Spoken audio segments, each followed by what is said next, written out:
Good evening, good afternoon, wherever you are. It's obviously, well, it could be nighttime, it's morning for me. Doing one of my moving office videos. How are we doing? I haven't been doing as many videos. I've been very busy with sessions and life, right? Seems like time has sped back up. For me at least. I guess I'll do a little energy update. I like to go in flow when I drive. I get a lot of downloads and activations, and I used to just record them on a recorder, but then it takes so long for me to type them up. So I'm just gonna go into a little flow and just kind of see what comes through as I just connect into some different frequencies, some higher frequencies. Little light language. Got some toning that wants to come through. Haven't done that in a while.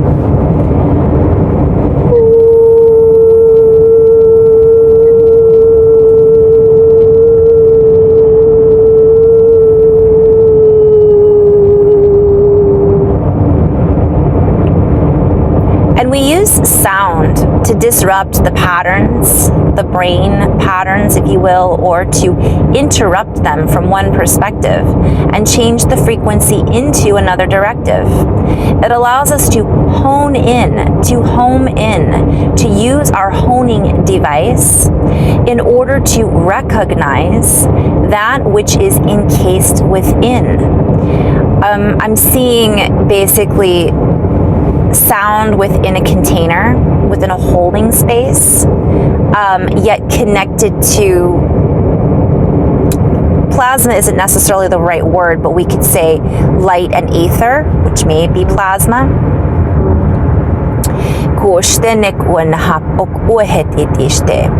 It changes the direction into a more advantageous landscape, play on words. As I say advantageous, I'm hearing adventurous landscape, and allows us to direct the energy inward.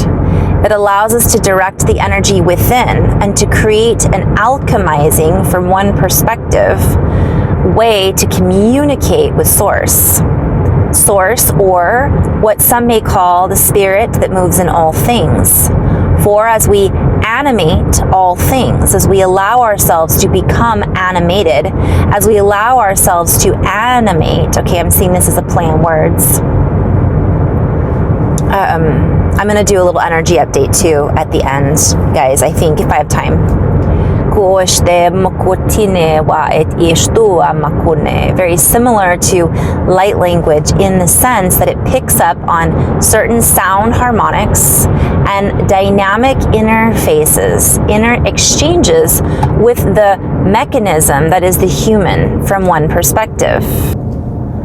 The mechanism that is the human interface.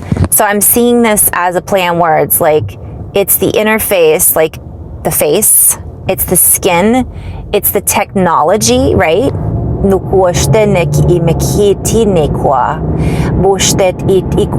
just going within, and when we make certain sounds, use certain vocal harmonics, when we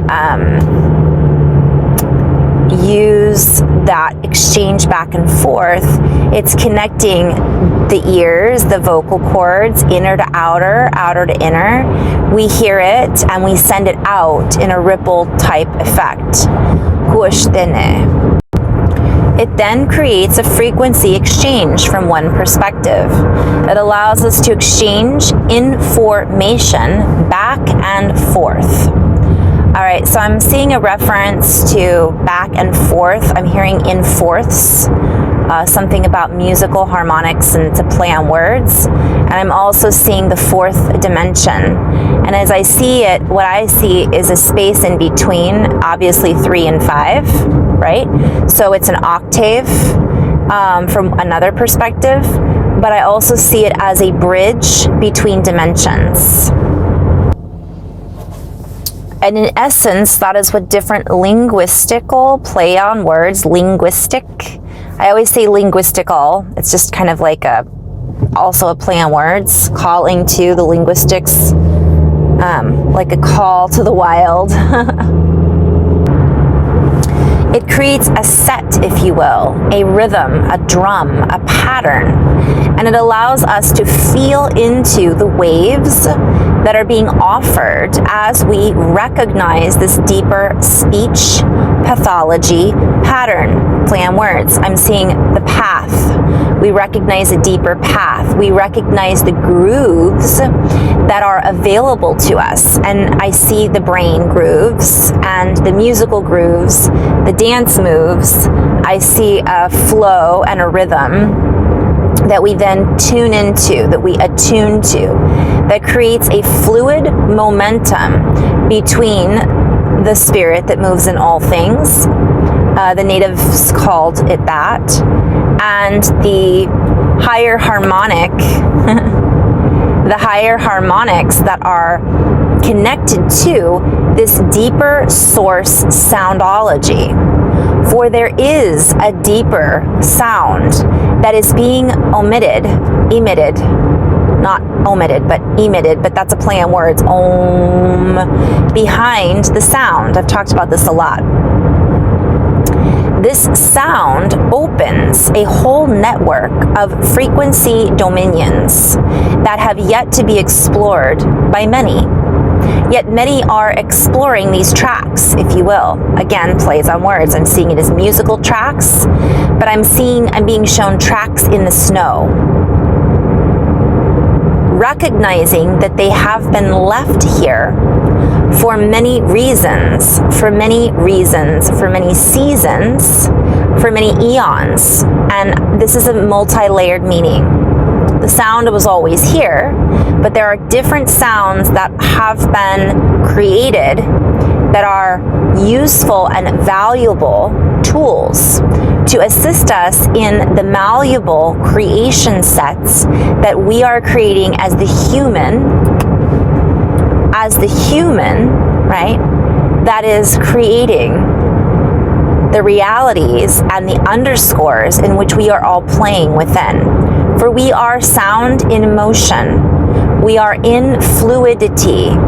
We are moving through the structures of density, and that which has been broken apart from one perspective, that which has been, is now left in the dust. As the dust surrounds and scatters our sight, we can hear through the dust. I've seen this before. Much of what I wrote about in 2019 is relevant now for whatever reason, or spoke about. So, well, for many reasons I could go into, but we'll just say it's relevant now.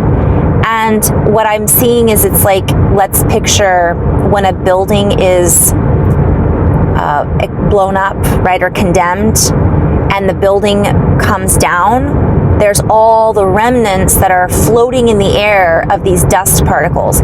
This is also a multi, I have to think of the word, when one word means two things, I can't think of that. So it's also a multiple meaning with that as well, because it's these particles that are in the air, the airwaves. It can seem a little discombobulated right now because there's still a lot of echo from the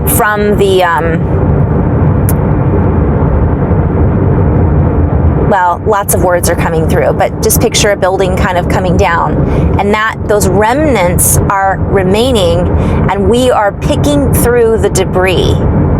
Some of us are still stuck in the rubble, and I'm hearing Barney Rubble, Barney, Betty Rubble, the Flintstones, like we're still stuck in the Stone Ages, and some feel that that's where they're operating from.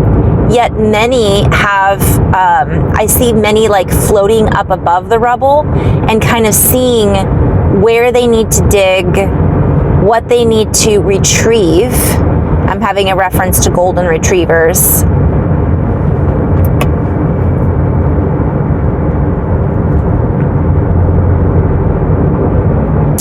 So it's kind of like, yeah, I'm seeing like Barney Rubble. Anyways, I got a little distracted there. bukshted nekwahanet it ikiniwa teshtu akor mahat ene. So I could go into many different layers here, but essentially that dust is surrounding us all right now, but some of us can see through it because we're listening to what's behind it from one perspective. And that's maybe from a view of a polarized reality. And there are those of us that are straddling, if you will, the rubble. So it's like 1 foot in one reality, 1 foot in the other. We are the bridge, right? The crossover that are helping others to escape isn't the right word, but essentially to move out of the rubble and be able to pick up the pieces. Now, when I say pick up the pieces, that from one perspective, we could look at it as something fell apart. Now we're picking up what can be retrieved and utilizing that. But from another perspective, I'm seeing pieces like pieces of piece of music. It's a piece that is part of the harmonic that we can then weave together and create the new reality. There are those of us who are accessing these deeper tones, and we must go within in order to recognize the harmonics that are playing through the heart, through the layer of harmony that allows us to harmonize. I see that as C, harmony, harmonize, and with the deeper subsets, the deeper layers, the deeper particles in order to accelerate our own expansion. For our own expansion has been accelerated, yet there are those that feel stuck, and this takes time and practice for some. It must come from a practical solution. The practical solution is the heart solvent. The heart can solve any stuck or tired. I see it like I see a big piece of debris being placed inside of a solvent, and then us shaking it up and letting it dissolve within a container, within a holding space. And essentially this is so layered, but that holding space within the heart, that receptacle, right, is in part what many people are missing in the piece of the puzzle. So the structure or building board, architecture, archaeology, this is a play on words. I had been using the word arcology, and then someone on a show had mentioned that they've labeled their new way of building, which is actually the way the ancestors built that were highly, and when I say were the ancestors built, I see time as happening now. So I'm seeing high technology with living architecture, and I think he calls it arcology. With buildings that are based out of the environment and working with the environment, not harsh, basically not harsh buildings that are based on rigidity. They have more of a flow, they have more of a fluidity to them, and they're longer lasting, meaning if you've ever seen that show when humans disappear and it shows what the earth does and it basically covers everything up. Well, if we worked with that, then it would assist us in actually stabilizing our new reality, because our new reality is about working with the environment, not building technology that takes over the environment. There's so much here. There's just so much in our natural form. I'm seeing so many parallels, and I could dip into this, I could dip into that, which whenever I go into these particular types of flows, I'll see like a bubble chart, and I'm sure there's another name besides a bubble chart, but essentially I see all of these branches where this could mean like many layers, multiple things. And so essentially that our environment, so there's this polarity going on right now of technology versus natural. And because of the imbalances where we haven't really tuned into our own technology and how it really works, and I'll come back to the ancestors in just a moment because I realize I kind of dropped off on that. People are fighting the natural rhythms, which puts us into an artificial reality. And I don't mean just like it's a fake reality, but that is kind of true. It's more of a unnatural harmony. So it's like 440 hertz versus 432 hertz. If you listen and tune things to 440, it doesn't harmonize as well as 432. And I might be misquoting that, but 432 is that heart frequency, and I think it has something to do with the golden means, which always has to do with heart coherence. So we come into this space where once we kind of fine-tune this, we can then tune into the true harmonics, the true sound, and the true operating potential that we have as a human, right? Expressing in our skin suit, expressing with the earth, connecting with the earth and tuning into her harmonics, and recognizing the deeper potentials that are inlaid within the human body template. And this has to do with, I'm hearing, inlaid DNA. There's so much that we don't understand that has been kind of, what I'm hearing is glossed over, right? Glossed over, put in a particular category that is limiting, right? And so earlier I had mentioned the, now I'm parked. I had mentioned the technology and arcology. So essentially one of the things that, let's get a little brighter, not really. One of the things that had been brought to my awareness was this, this arcology. And so it's, building, with nature and using the like grow lights for our light bulbs instead of fluorescent lighting, using structures that are not all metal, right? And Dan Winter talks about this. I refer to him a lot because I had been writing what he talks about in my own way, and I didn't really recognize that that's what I was writing about until someone pointed that out. So thank you again for pointing that out. So what happens is this becomes a fluid technology rather than us overpowering through might, right? And what I'm hearing is it might work.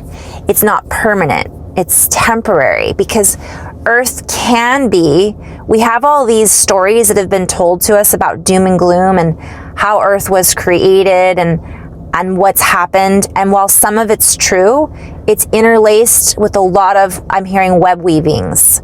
So a lot of that was a spider web that was created to collect all us little spiders.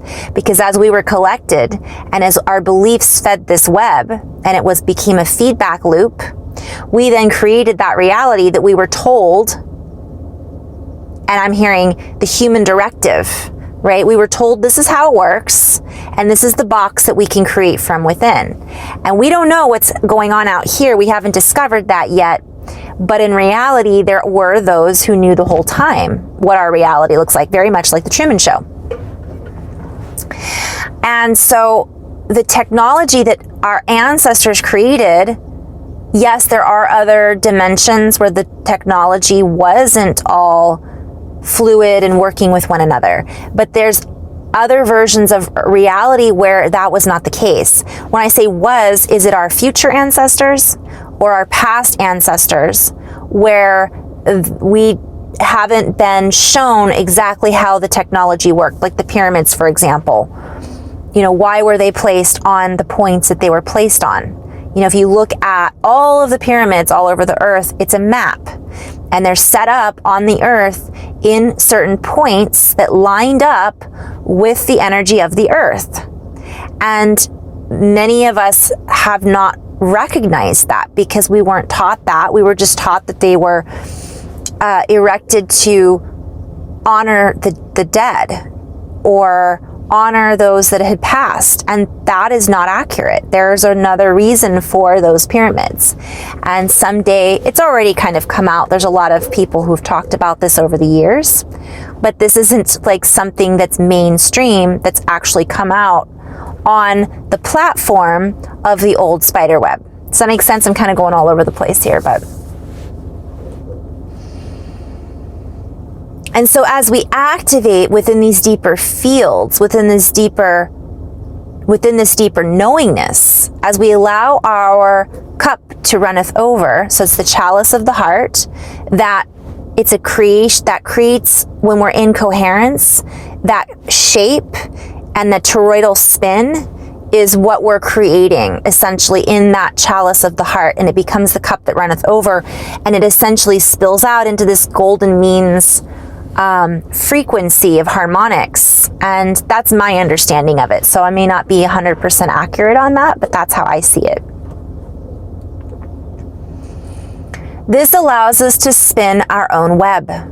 This allows us to spin out of the frequencies that were binding us. And I'm seeing dust again. So it used to be a spider web.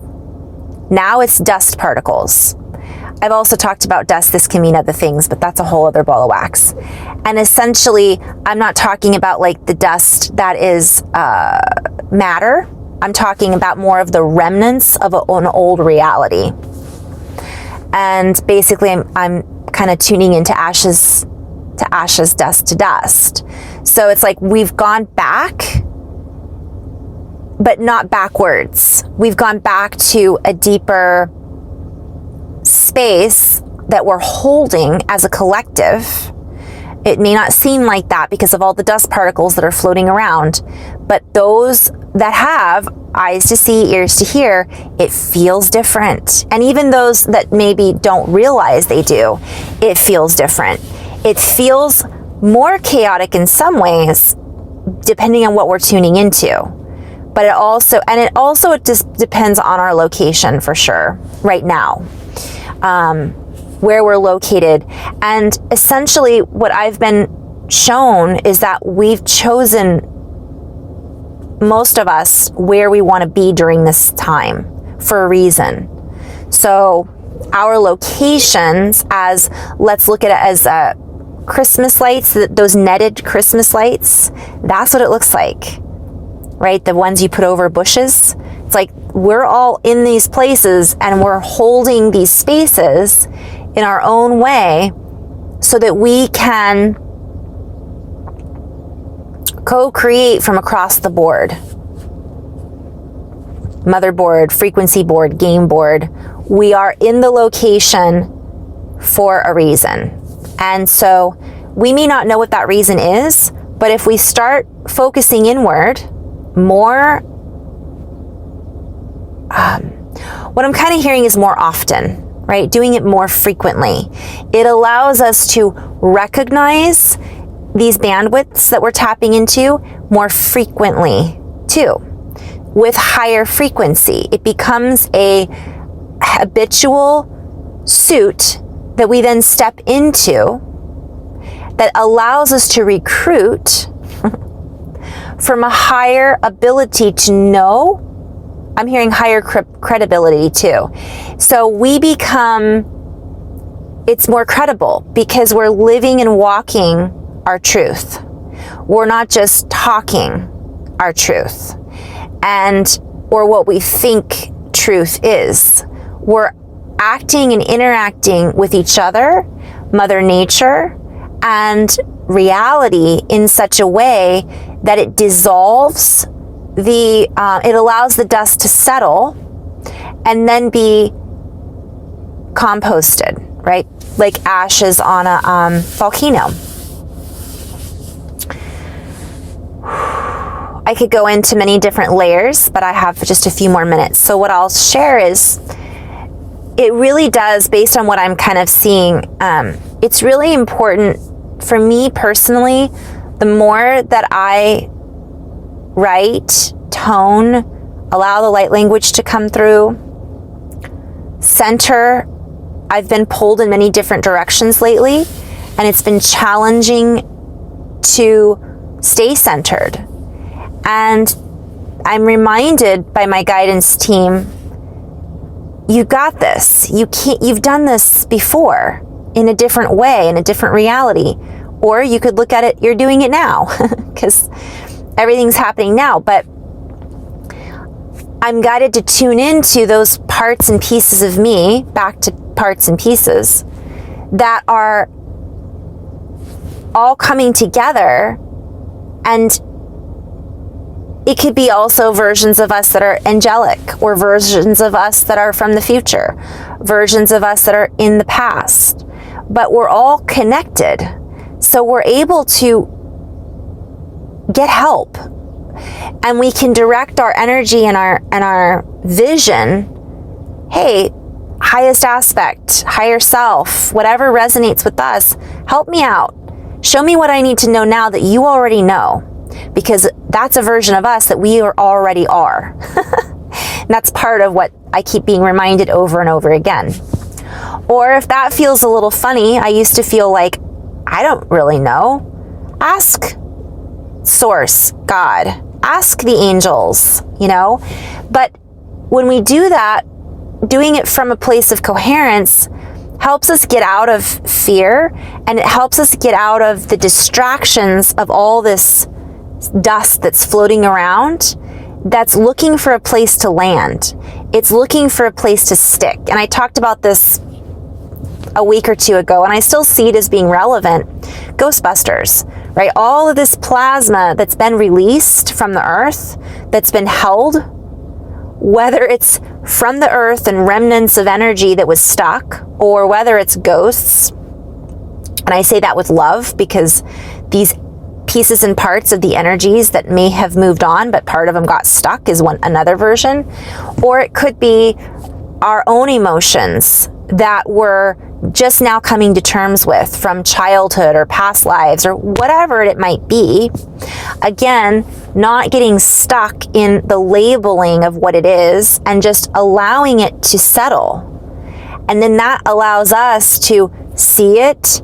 And if it needs to be stirred up so that we can see all of it, so be it. But doing it from a place of compassion, non-judgment, and practice, right? Practicality. How can I do this and honor myself where I'm at, honor my brothers and sisters and where they're at, and practice in a coherent space? And that requires us doing the work. So anyways, that was my little note message from today. So thank you so much for tuning in. Much more always in love and light. Namaste.